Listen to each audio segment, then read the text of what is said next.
Today I am going to talk to you about attention.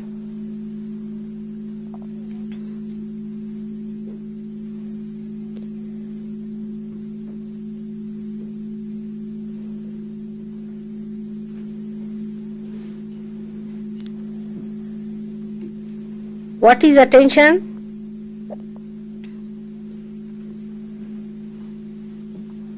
What is the movement of attention?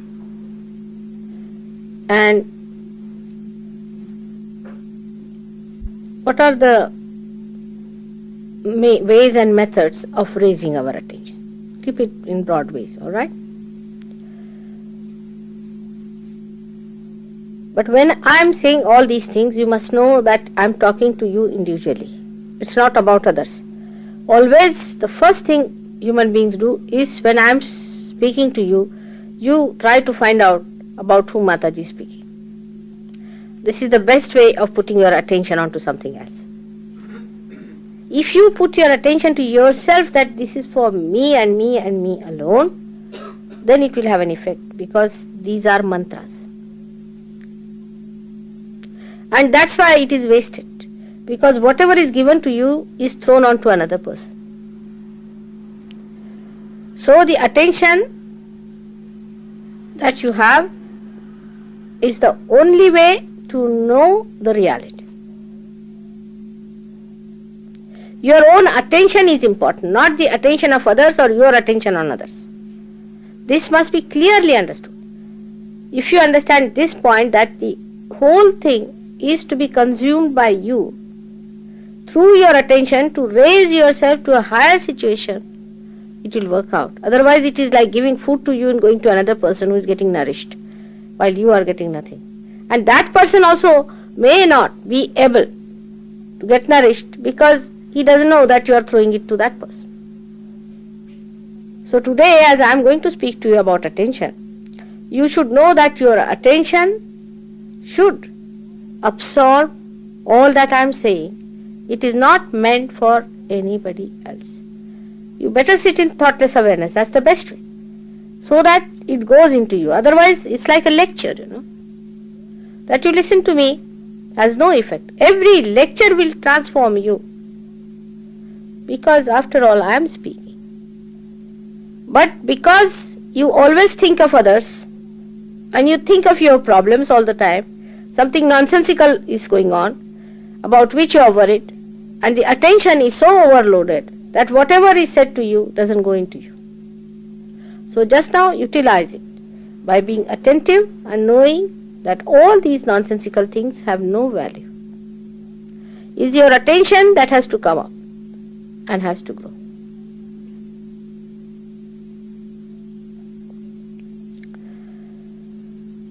So attention is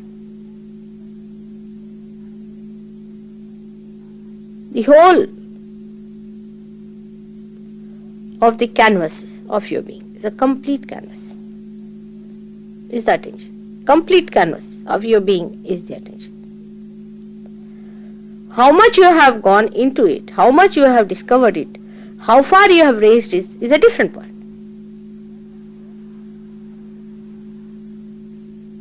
Attention is chitta, and God is attention. How far your attention has been enlightened is a different point. But your attention is God.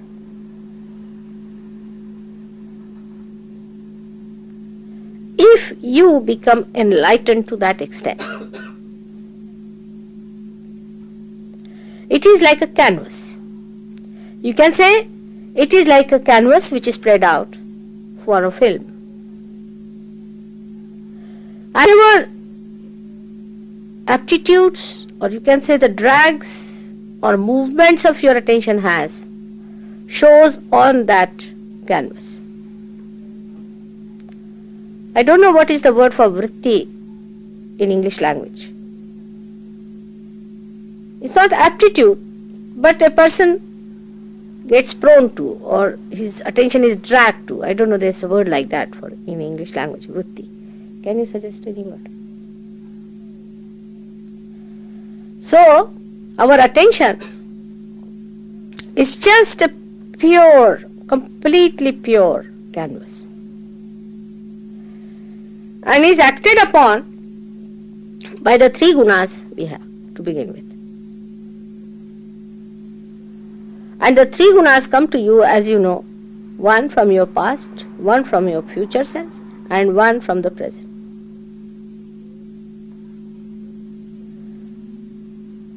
Now, whatever have been your experiences about a particular thing or a particular occasion so far is completely recorded in your memory. For example, if you see the black color, all that goes with the black color is recorded in your memory. As soon as you see this black color, quite a lot of it comes up. That means as soon as you see this with your attention, the attention gets muddled up, or you can say the attention gets colored with all the memories about this black color. And then your action takes place according to the way your attention is affected. For example, just now, something was burned by these flames. Now all of you became aware of it. Next time whenever you will see a flame, first thing will happen will be that you will be cautious about it. It is not going to happen again, but the whole memory will come to you and you will try to be cautious or warn others, because your attention will become aware of that as soon as you will see that, because that canvas of your attention itself will start throwing out these pictures out of itself through your past experiences onto the canvas. This is a living canvas. Or maybe that if you have got some ideas which you have premeditated or thought of the future. For example, you must have thought of somebody that if I meet that man, I will tell him like this. As soon as you will meet that man, your attention will start bubbling out with those ideas that are coming about this man, and you will start addressing to him accordingly. It's all stored up within you, whether it is about the future or about the past, is given out of the attention through that bubbling process, which depends on your dragging nature. Where are you dragged? That's called as vritti, but I don't know what you call it in English language. I don't know what you are prone to. Vritti is a very neutral word. It doesn't mean anything bad. It means where you are drawn to. Vritti means a temperament by which you are drawn to. Now whatever is your temperament, it acts like that. For example, if you see a man walking, say, blindly, he cannot see things. One person may get angry with that person, another may have pity for that person, third may come forward to help him out. Is the vritti, is the temperament that you have developed through your three gunas.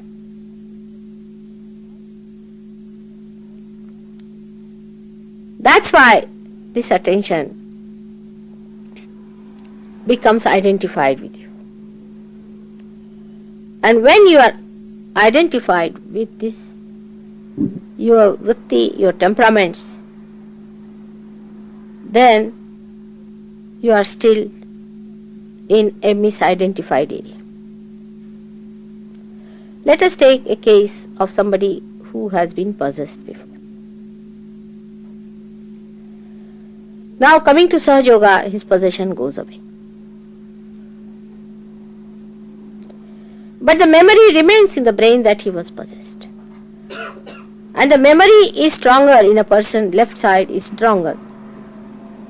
Then that memory lingers on. And as soon as that person comes in contact with anyone which has got something to do with the past possession, it clicks. And the whole thing starts coming into you, bubbling out, and you think you are again possessed. It is the memory which gives you, it's a myth. It's the memory that tells you, oh, you are again possessed. Because your left side is weak, means you always live in your memory. Your memory is stronger than yourself. If you could make yourself stronger than your memory, nothing can possess you.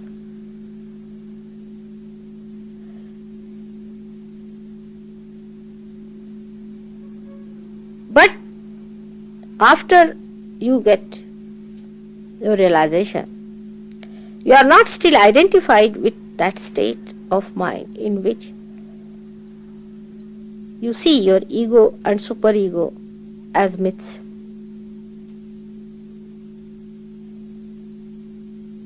Still you get caught up into your ego and superego. And that's why your attention is still in a mess. In a pure, simple way of attention in an innocent child, he sees everything in pratyaksha, means in actual experiencing of something for a child, because he has no memory. So he'll have to burn his hand to feel that this burns. He has to touch something cold to know that it is cold. His memory is not yet built. So into the actual experiencing of it, he lives. But that actual experiencing becomes memory. And once the memory is built up stronger, the whole personality is affected by memory. All the conditioning of all kinds come through that.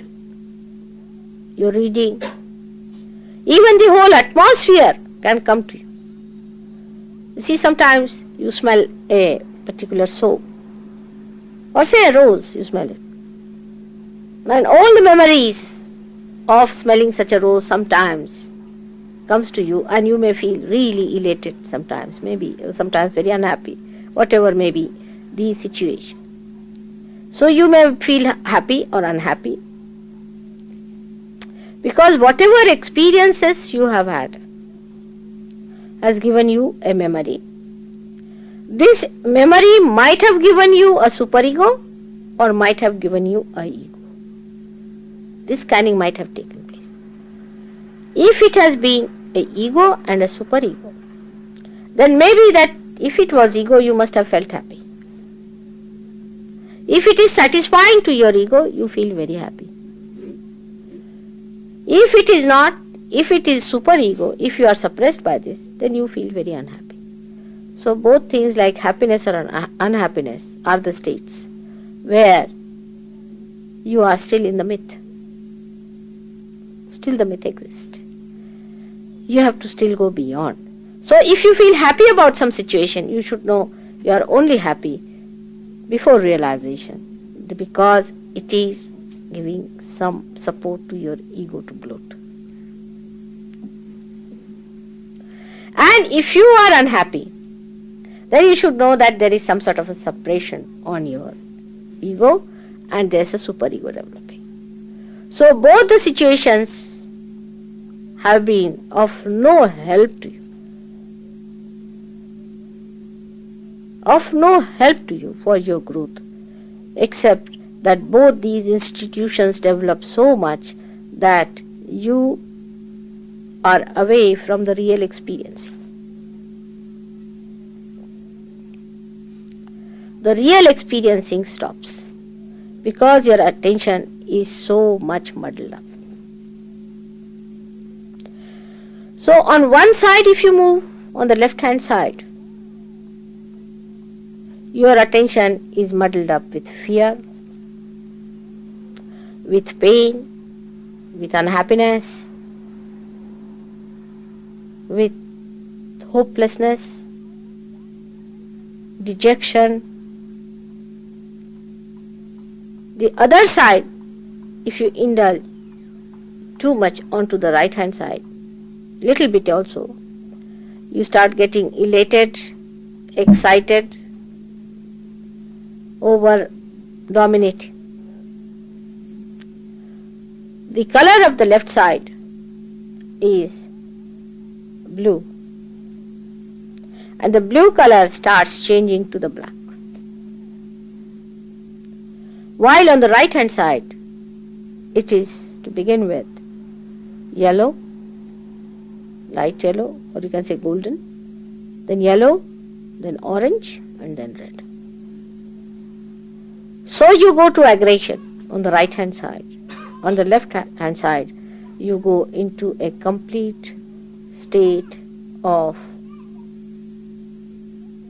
entropy, you can call it, or a state where you are separated from yourself into complete frozen state. So one side you become completely frozen, on the other side you become completely heated up. Both these things are again movement on the wrong direction. Even in the center, when the attention is kept, that you keep your attention more in the center. There also, because it's a very sensitive point, it doesn't stay there. For example, when we say use fire, we can use it for burning the house. In the same way, we can use it for creating smoke. But we can also use this fire in its proper way, if we use it in its proper proportion, for cooking the food, for giving us light. If it is too much, it can burn like a big fire. If it is too little, it can burn like smoke. But in the center, when you know how to balance it, then you can use it for your own purpose, for cooking or for giving light. And then for a puja too. So in the same way, when we really balance our gunas properly, then we become gradually the master of the whole situation. The attention doesn't get dragged into things that we have been doing or that we have understood through our memories or through our experiences or whatever it is, and is not also dragged towards too much on the right hand side that we try to overpower or try to dominate someone. Because if you move too much that side, you have seen, it becomes blood. It is difficult for people to understand how, when people become very religious minded, like now Iran, the movement is on the right, all the austerities, all that, everything, now bloodshed. Christians also did the same. Brahmins did the same in India. Buddhists did the same. Even they talked of non-violence, they got to bloodshed. Because movement started right hand side. Left hand side movement will take you to very sly and dark methods. So right handed sided people, like big nations who are supposed to be developed nations, they justify war. We must have weapons to face each other. But you all, each other, are the same people from God's point of view. Why are you fighting? When God asks you, why are you fighting? What is the need? Why don't you sit down properly and listen to each other? What are you fighting about? You are fighting about land. Is it your father's land? It belongs to God. God has created this land. Why are you fighting? But your attention is such that immediately you think, oh, this is my land, this is my motherland, this is my fatherland, this is my brotherland. But what about your land which is within you? It's not your own. So if you go on telling these people that we should have no war, they will not listen. Realization is the only way. By realization, your attention gets higher and gets separated from that strata from where these things bubble in. You understand my point now? The strata goes higher. The attention goes higher, at a higher state. And these things that used to bring in, by right side movement you get vikshepa, confusion. First you get confusion. Every intellectual, whatever brilliant he may be, he is confused. And the more confused here, the more he asserts himself. Because he is confused, he is not sure of himself, so he asserts. This is the thing, this is the thing. I mean, if it is so, why should you assert it? But he goes on asserting, this is the thing. Then understand, now he is going towards lunatic asylum. Absolutely. And the way he asserts, goes on talking about it all the time, that means he is not sure. He becomes like a possessed personality. When he explains everything through his brains, that this is the thing, this is correct, we must all do, this is what. And he convinces many others who are confused like him. They depend on him, he becomes a leader, because you see they are much more confused. And they find somebody who is not so much confused outwardly, they stick on to him. And all of them get to war or some sort of a bloodshed or some sort of, they want to see blood. They become heartless, passionless, compassionless, you can say, compassionless, loveless people. The other movement is the blue side. The blue is like the blue moonlight. So further romanticism starts. See? Sitting in the moonlight, you see, the ideas start coming from Lord Byron. And they come into your attention. Then it becomes very strong passion with you. You think, oh, I'm still, you see, I have to find out my loves, you see, and you go on in search of your loves and this and that. These things do not really are giving joy. That's why so many poems have been written that love is the most painful thing, is worse than death. And all sorts of poems are written like that. So why did you get into it? I mean, it's already written down, books after books, still why do you get into it? You are already warned about it, that don't go after love. Love is deception, love is this, that, it is very temporary, it is for the little while you get that. By chance, if somebody could stop at a point by marrying somebody who is sweet enough and realize that love and marriage and all these things are in the center, are like the fire in the kitchen, are like the fire in the temple, looks after it and doesn't overdo something about it, then maybe that this may be utilized. In the same way, the right side movement of the sun line, if people think that yes, the sun is important, we have to have sun in the house, but you are not to become naked and insult the sun and get your skin cancer. Sun is not for your skin cancer, but if you overdo it, also it is dangerous. A person who exposes himself too much to planning and doing that and doing this and doing all this can land up into very great difficulties. So you have to balance that side also and this side, and you have to be in the center, in the equilibrium. Now this word equilibrium doesn't exist in our day-to-day life. It exists only in the fiction or maybe in the so-called scientific research. But as far as human beings are concerned, they do not know what is equilibrium is. Because of this, the attention, though after realization comes up, still on the sides they just go down, this side or that side. according to your vrittis. And when these identifications still act in them, they are prone to go down again in their attention and again start bubbling out the same thing as they had. Now, one has to become lighter in one's own mind and should think that we have dropped all that, now why are we there?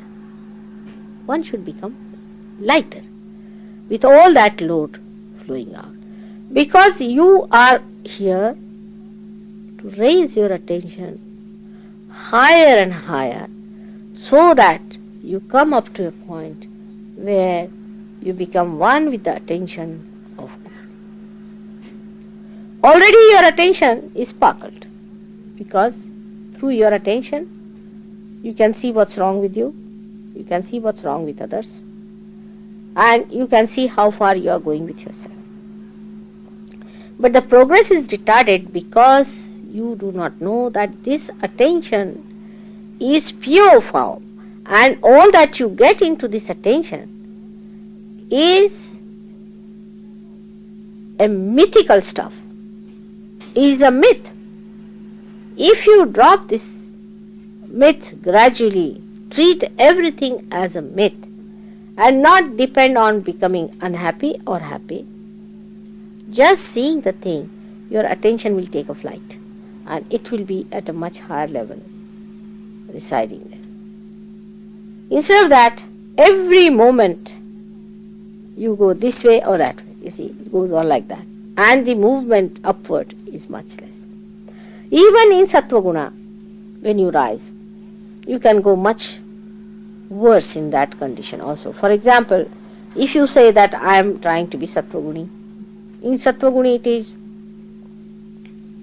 that you start seeing everything, discriminating through your understanding, not through vibrations, through understanding. Oh, should we not somehow or other take out our attention from here? Should we not give up this?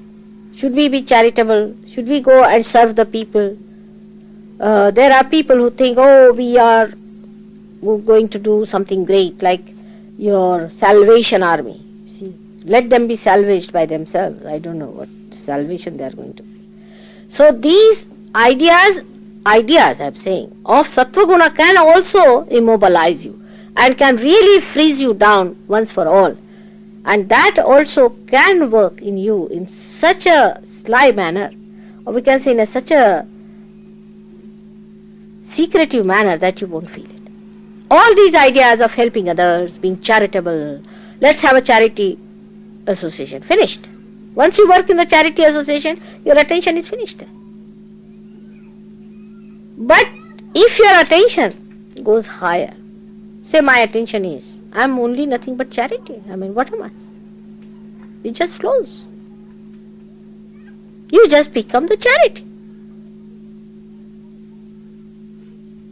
So the difference between a person who is realized and a not realized is this, that the attention which was giving myth as reality to you is gone now, is gone higher.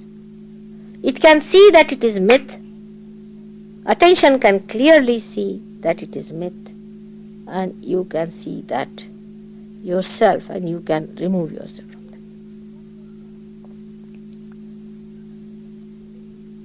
that. That, of course, I have to give you a push, no doubt, and I am working hard on that to give you a push. But you should also know that mythical things must be dropped out. Otherwise you will not grow. All mythical things must be dropped out. And the best way to do it is to be in thoughtless awareness. Because as soon as you transcend these three gunas, you become thoughtlessly aware. You have to cross Agya. Once you cross Agya, these three gunas, absolutely you go into a state where you are gunatit, you are beyond gunas.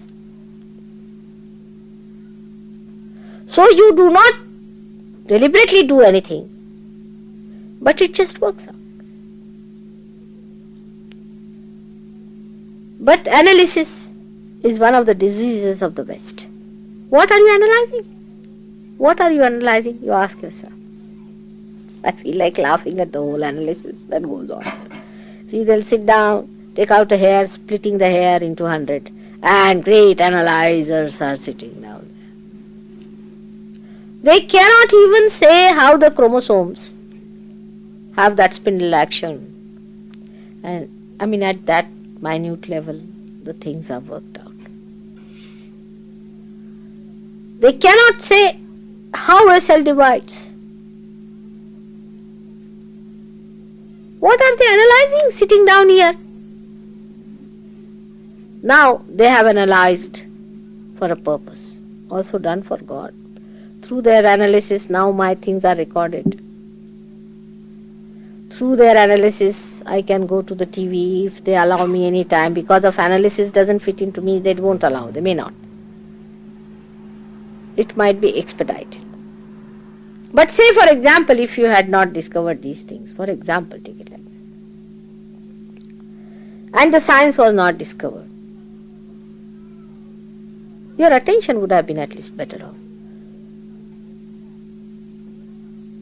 Because of science, your attention is also very much in confusion. So I don't know which one to praise, whether the science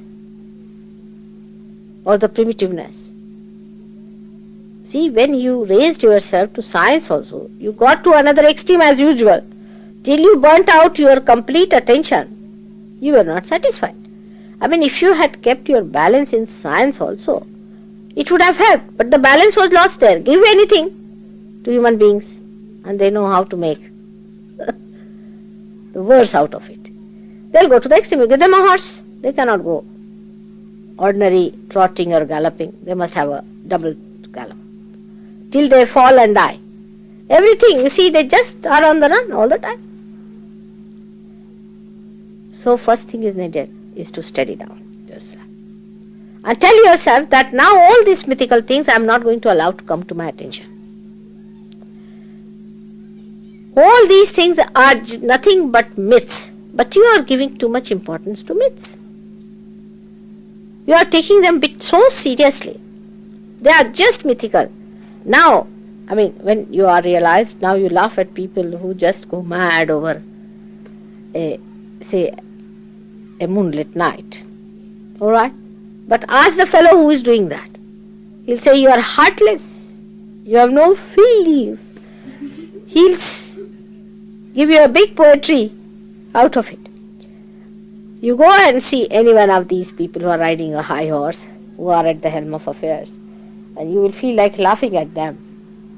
But they will sing that you are useless, you are doing no work, you are good for nothing, you are just wasters.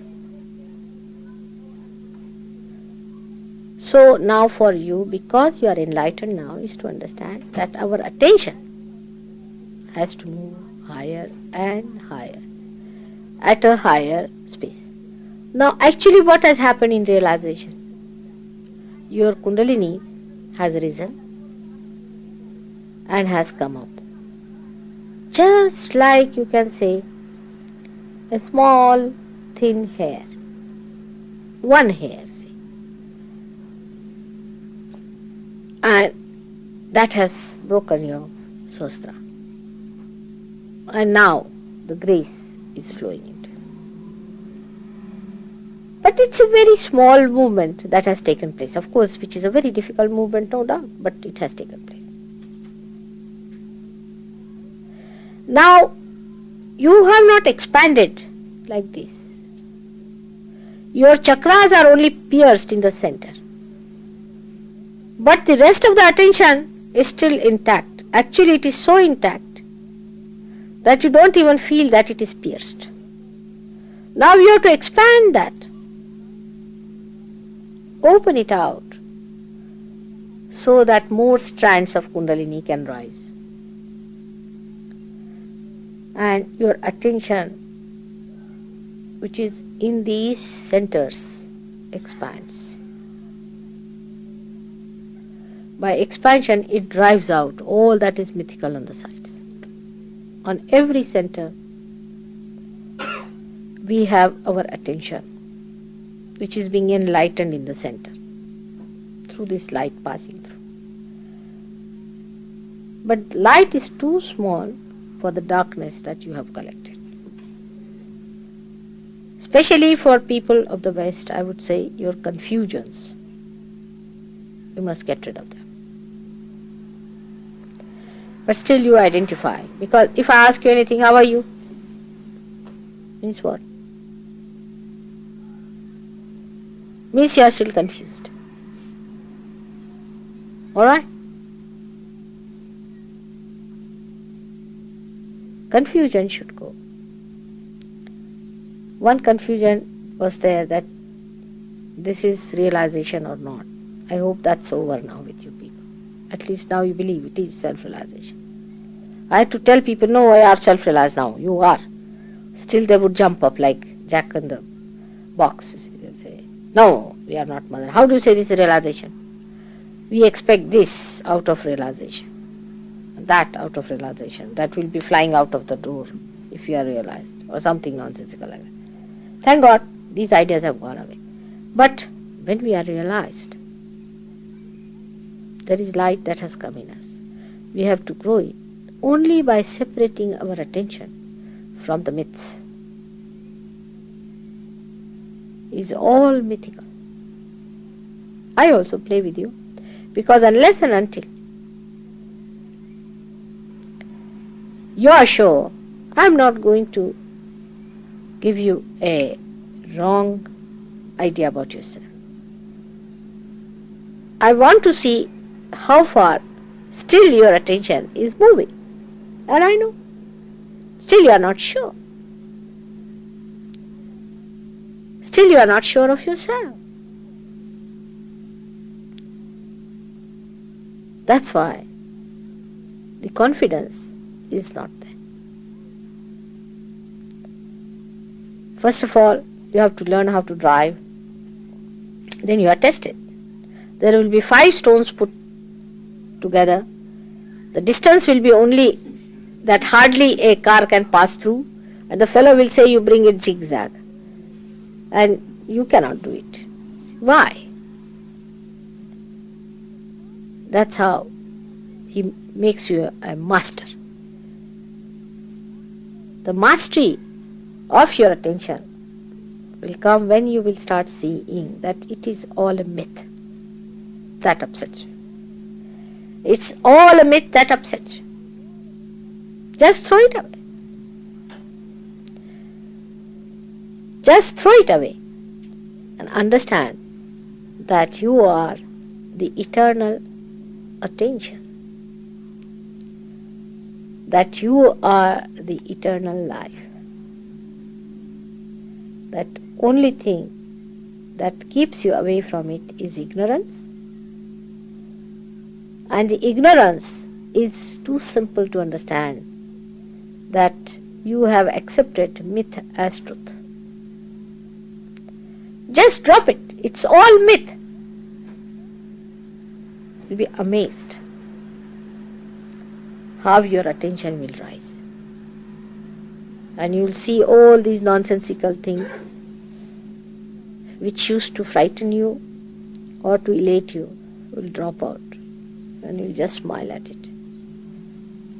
And then only you are going to enjoy yourself fully, because your attention will be completely drenched into the bliss of self. I am saying you will, I say you are already drenched into that bliss. Keep it up. Now, how to do it? Actually, in every day-to-day life. How to kill the memory of the past? To kill the memory of the past is to have new memories. You must remember when you got your first realization. Always think of it.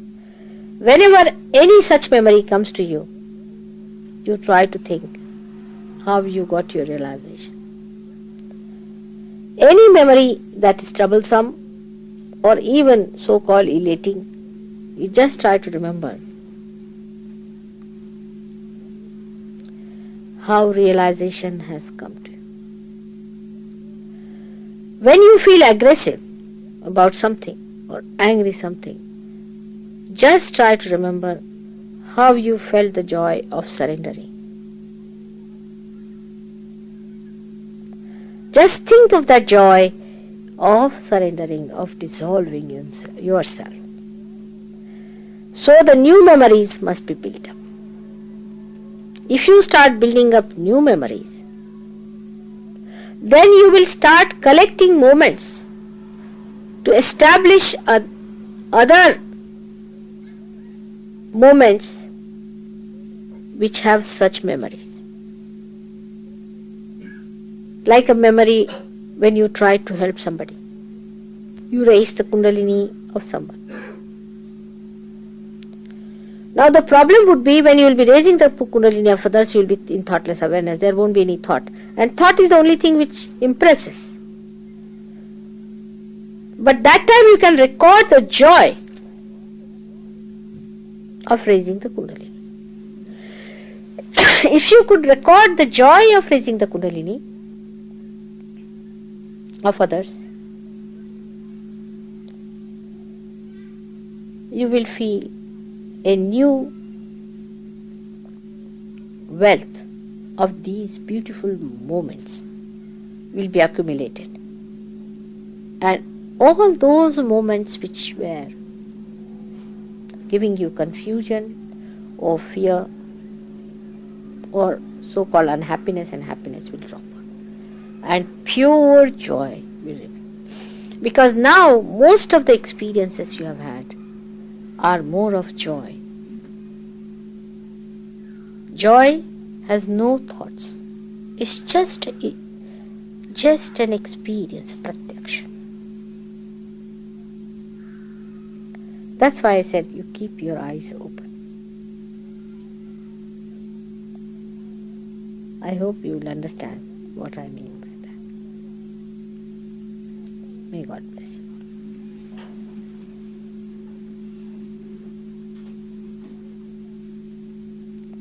I think let us meditate today. Maybe this meditation will help us. Please close your eyes.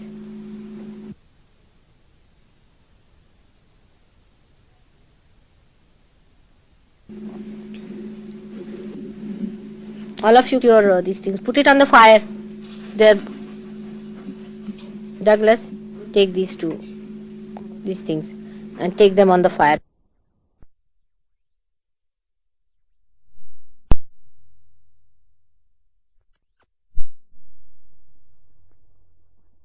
Not paying attention here or there or without worry. Worry and all these things are vikshepas. These are all confusion. Comes from confusion. You have known about me that I can sit for 9 hours in one pose. I mean, I've done that, but I can do even more. And so one has to develop a baitak, is to sitting posture for some time. You must settle down in some position, alright? Should try to do that. And whatever is required for that is to be done. Because that's the only way you can do it. If you are walking, still your attention will be, moving about. Anyway, if there's a movement, then the time, space and everything comes into play. But if you can settle down, if you can have a place where you can sit down, and that's why the photograph helps. If you can see the photograph continuously, with a relaxed eyes, not all the time staring, but relaxed eyes.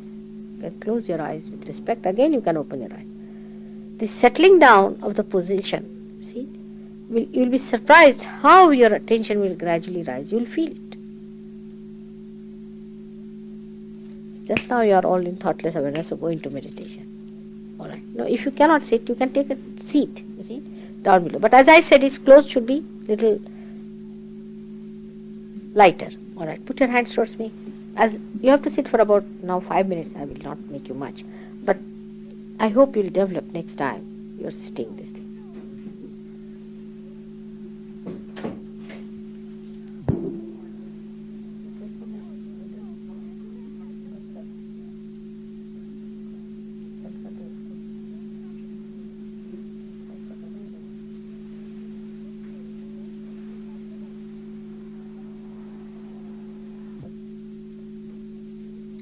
expressionless. There should be no expression or anything on the face. Just expressionless, lost. Within yourself.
Your thought is open your eyes, again you go back.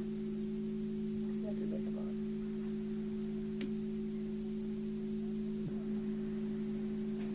Right hand on the heart, I think will help. Right hand on the heart. Now do it with your heart. Do it with your heart. Right hand on the heart.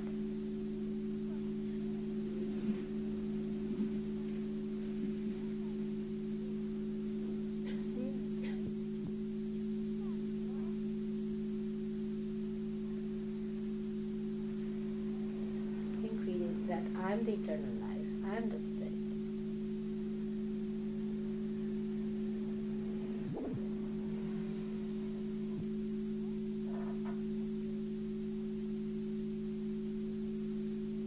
Even.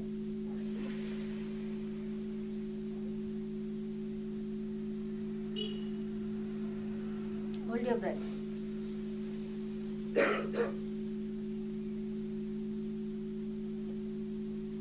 Give it.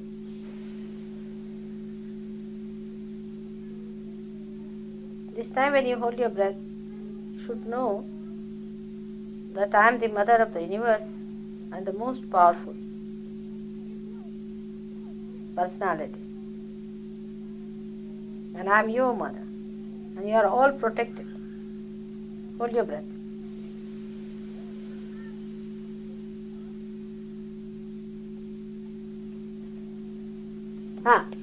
David.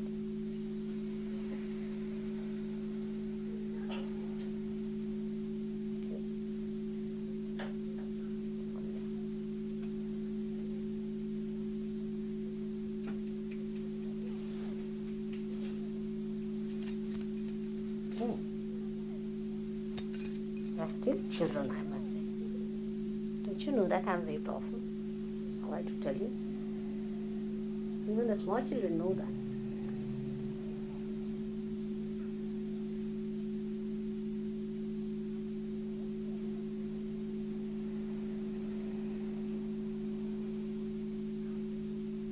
Alright?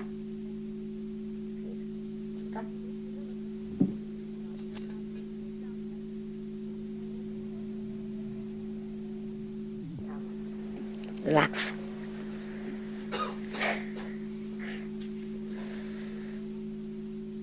Let's have some music and something. Now, any questions?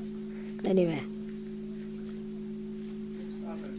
Could you explain the difference between joy and happiness? Joy and? Joy and happiness. Oh, very simple, you know. Joy doesn't have a double thing like happiness and unhappiness. Joy is absolute. It is thoughtless. It's fulfillment.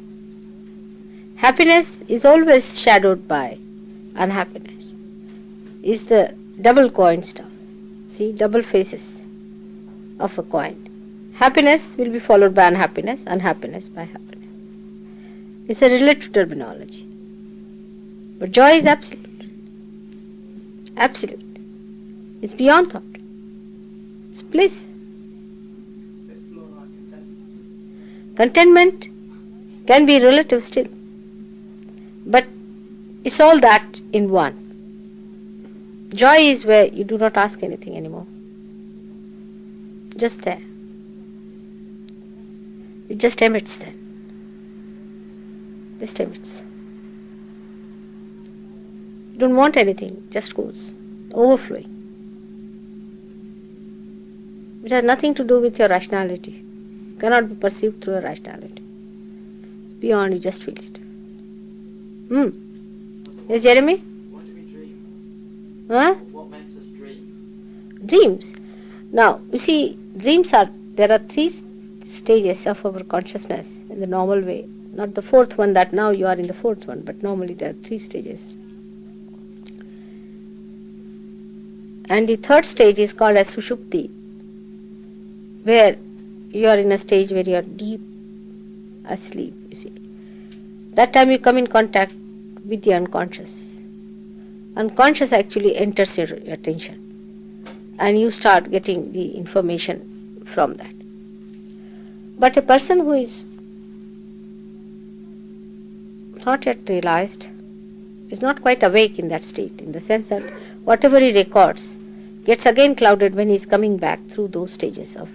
He comes through subconscious areas. You see, lots of areas. We can say that he comes out of all the subconscious areas that he has got within him and the supraconscious areas within him. And then he comes to conscious mind. So lots of things cloud it, you see, like covered it. So the interpretation or even the memory of the dream could be quite confused, you see. But after realization, you touch even deeper because you enter into unconscious. Not that the unconscious has to do anything, but you enter into the unconscious. Your attention goes into the attention and it records what it sees. The more you become realized, you see, the dream state will go away. For example, I never dream. Actually I am in dream. I never dream in the sense that when I am so-called dreaming, I am actually there working it out. And I can verify it with others that I was that time with you. He says, yes, this happened. So, you see, it's a different state of mind. But actually this happens. You never have a dream. You are always in reality. But that's a different thing. But at least whatever you record in that from the unconscious at least should be your own. But mostly the dreams of the people are clouded. So the dream doesn't have much meaning. But with Sahaja Yoga you are enlightened so much that in your dreams also you see what unconscious has to say actually, which is not confused, which is not clouded, which is absolutely with that you are awakened. For example, you might see me many times in dreams. And suggestions will get from me. I work through dreams only. Through the unconscious. But some people always will say, oh, I've seen you somewhere. I've seen you many times. I don't know where have I seen. Were you in New York? I said, no. Then where did I see you? They saw me in their sleep, you see. But they cannot connect that it was in the sleep they had seen. They are not realized people, but they have seen.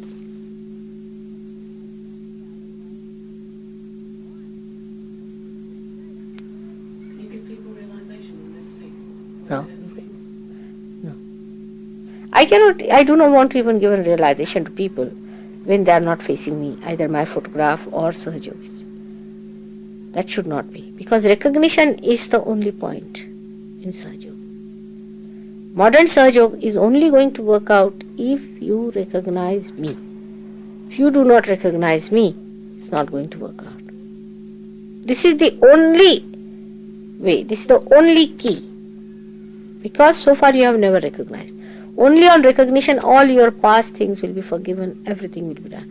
But if you refuse to recognize me or you go slow with it, your progress will be slow. Which I have told you very frankly, though it's rather embarrassing job, but I have to tell you, this is a fact.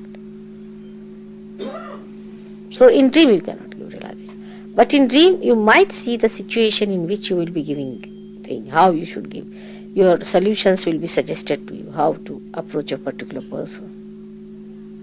But you cannot give realization to anyone. They have to know that they have got realization through Mataji Nirmala Devi. As it is, when you give them realization, they have no value. If they don't know me, they will have no value.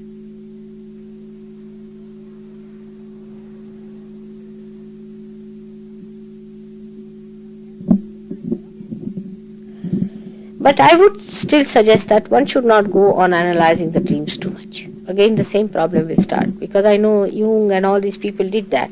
But that was all right at that stage, because they were not realized people, or they were realized of a very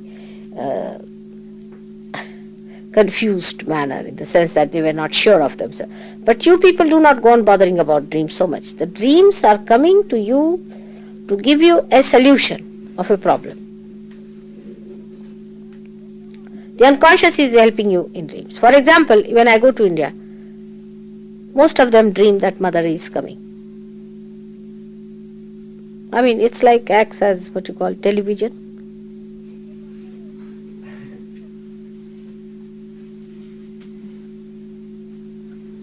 I dreamt of you after the first time I came here. Beg pardon? I dreamt of you after the first time I came here. After you came here, not before. No. But there are people who have come to me because they dreamt about me also. Now that's a good thing. To dream about me means you've gone very deep. You see, the verification comes here. When I was here, you put your hands over his eye. When I dreamt about it, it was as though something was pulled out. It was like a crystal. Yes. And this fell on the floor, and it sort of grew legs and ran away. Huh? What happened, you felt? Grew legs and ran away. I used to suffer from headaches. Ah. Since that time, I haven't had a headache. See, that's true. That's true. I mean, actually it is done like that. I'll tell you an example, a very concrete example of this. One man who used to come to Sahaja Yoga and was very deep into it. One day, he was, you see, some of the Rajneesh's disciples wanted to sort of harm him. So they called him and they said, I will offer you a pan, you see, that we eat and all that. And they really mesmerized him and gave him a pan. He ate the pan and all that. That was after the program, say about 10:30 or so, he ate the pan and he went into his subconscious areas. But he was coming to consciousness a little bit, and then they took him in the taxi and beat him. But they could not beat. See, he could see that they used to come and beat him and their hands were held by somebody. He could not feel the beating on him at all. And he used to come to consciousness, again unconscious, and then he became absolutely conscious. You see. He saw them beating him and they said they were getting the pain as if beaten, but he was never beaten up. And then they left him in one place. And they took out his chain, a gold chain, and he had one ring of a real ruby in his fingers. They took out all that and they left him in one place somewhere. And then he walked all the way from there to his house. So I saw all this happening to him, and that I was trying to slap back these people and all that. I saw all that, I was doing it. You see. So early in the morning I got up at 6 o'clock. I telephoned to his house and I said that, how is he now? His wife said, he came very late. I mean, he came really in the morning time, about 5 o'clock. And now he's sleeping. I said, let him sleep. He has had a very bad time last night. And he suffered a lot, and these Rajneesh people have troubled him a lot. I told her. She was quite surprised, you see. She didn't know all these things when he got up. She asked, where did you go? And then she told all the story about it. Then he telephoned to me, said, Mother, you were there to save me. I said, all right. I told him, but I don't tell you, see. But that day I just wanted to find out. Then she said that I've lost my ring, which was given to me by my father, and I really feel sad about it. So I said, all right, you'll find it. Both the things, you are going to get it. And when he was getting down from the staircase, he found a red kind of a bundle lying there. And his wife said, what is this red bundle lying here for? So he picked it up. Inside was the ring, and inside was his chain. And he immediately telephoned to me, Mother, I found both the things. How did you manage? So it can be done. So all that was done for them, because, you see, one can work it out. It can happen like that. But you must know that everything is done through the power of Brahma. That's the glow of Adi Shakti. It's all done through that. The rest is all myth. If you are not frightened of the myth, and if you do not recognize the myth, you are above it. But you still recognize it. This is the problem.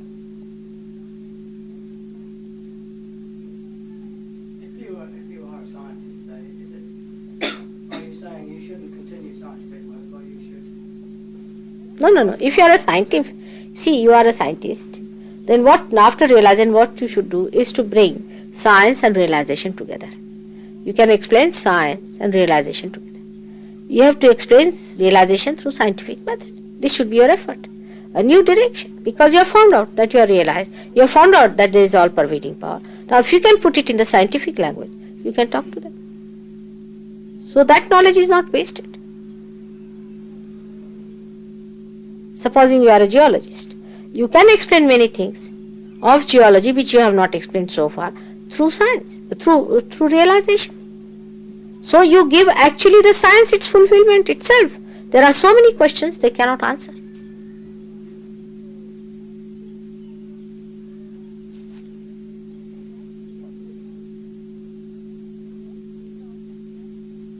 Everything, politics, everything.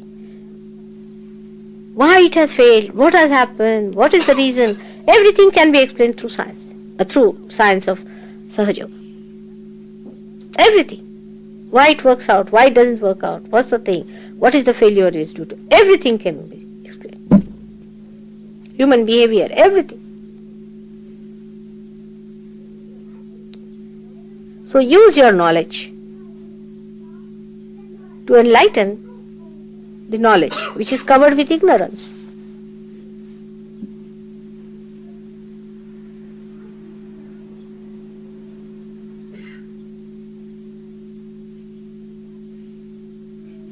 For example, see now, you have developed films, cinemas, this, that. Use it for Sahaja Yoga. How can you use it for Sahaja Yoga? We should try to find out ways and methods.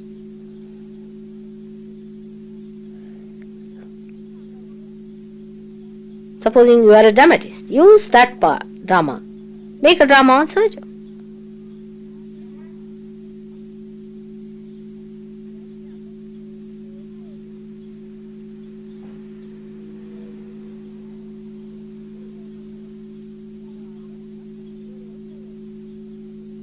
Put your mind to that and you can do it.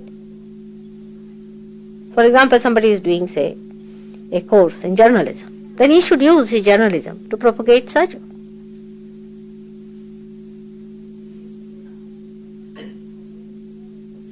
You should try to find out in geology also, or in any subject whatsoever, the light of Sahaja Yoga, which is being missed so far by the scientist, by the geologist, by the psychologist, by everyone. Because it's all a science which is secluded, which is in darkness, which has no connection with the whole.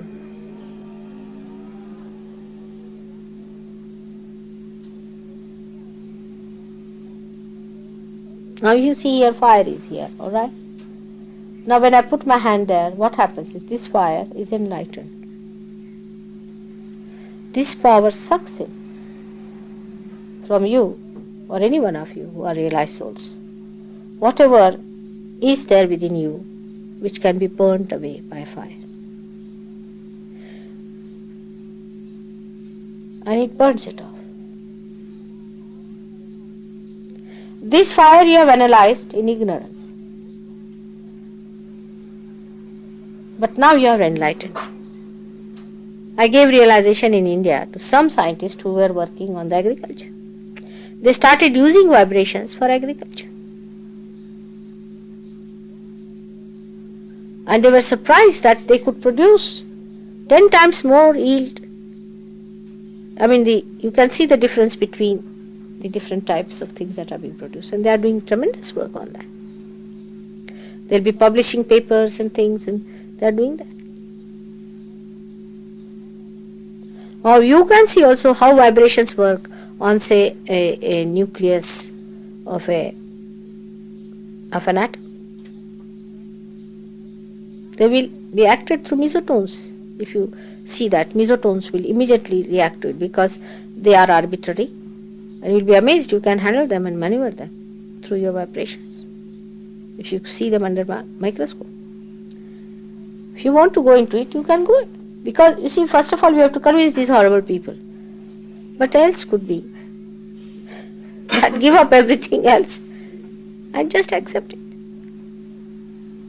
Be within it.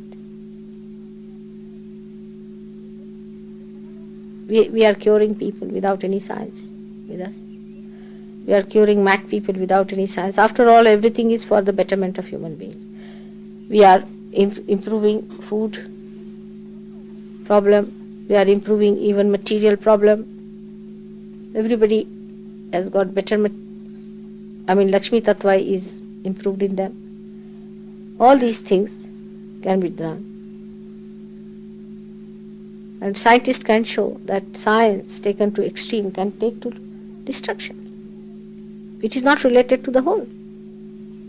If you move in one direction, you see, a linear movement, it just coils back and comes back to you only. But if you are related to the whole, then you know how to balance it. You see, otherwise the nose starts growing or the ear starts, it's malignant. The growth of science, the modern science is malignant. It is malignant.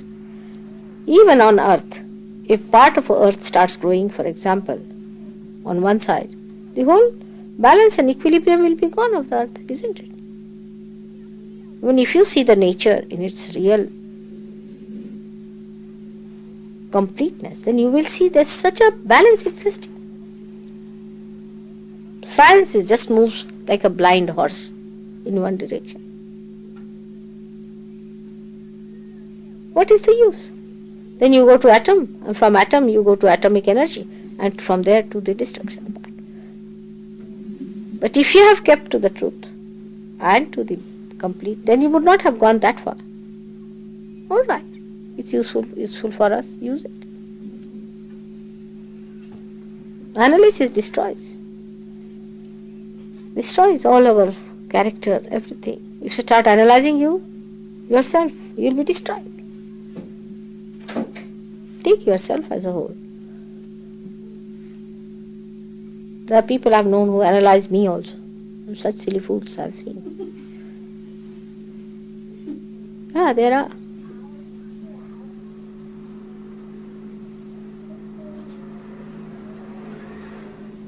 It's so fantastic the way human beings go about with their small little brain.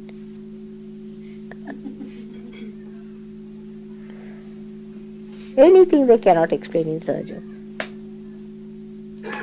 When you have the higher science to discover, forget the lower sciences.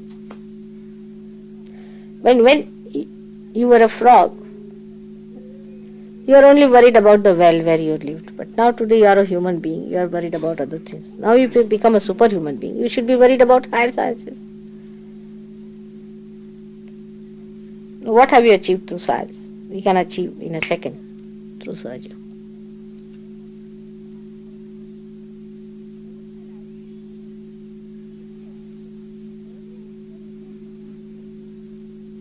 Your material welfare can be, in a second we can improve. If you get your realization, materially you will be better off.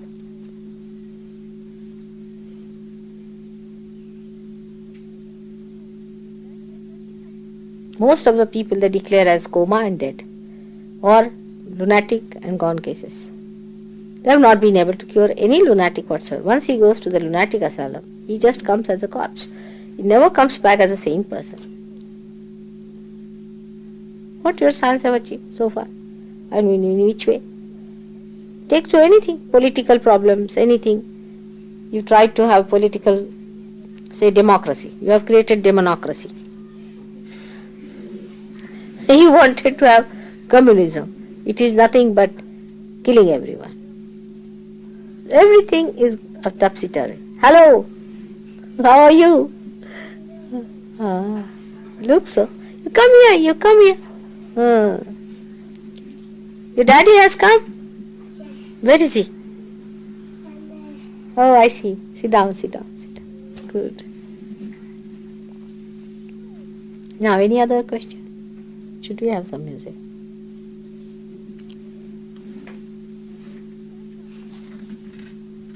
What is the true meaning of your name, Shri Bhagavati? I've seen several different translations of the name. You see, entirely different from each Bhaga. Bhaga means 6 things altogether. They are the 6 attributes of God. And Bhagavati is the power of God. That's why she's called as that. 6 basic attributes of God.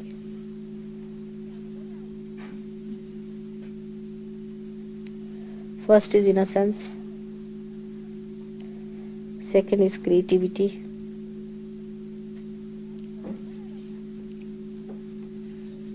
Third is palan.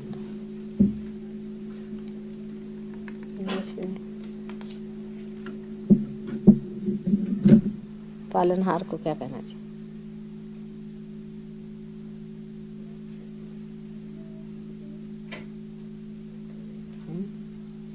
शब्द नहीं. Fatherliness you can say, but is the one which nourishes. Which,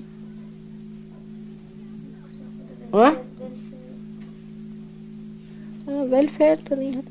You see, if you put the gardener and the Mother Earth together, then what is the quality of them? Is nourishment, growth, looking after, and everything called as palanhar. The one in English must be a word somewhere. The patron. Patron, but patron doesn't mean all that, isn't it?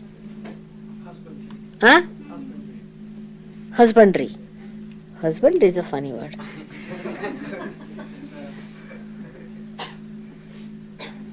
Term applied to Something like that. people looking after things. Paternal, mother. Huh? Paternal. But it is also maternal, you see. Guardian, Huh? guardian. Guardian is only in control. See, all these things put together is called as palanhar. The one. Sustainer. Sustenance is also there. But the kindness, the control, the looking after, the weeding out, all the beauties of that. And the enjoyment of see your creation, the growth, the one who makes our growth possible.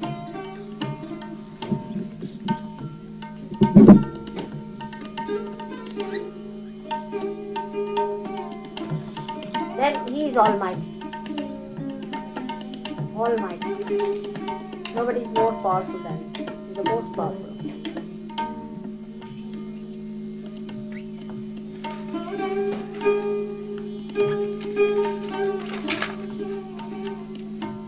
And he is the encompasser. He encompasses everything.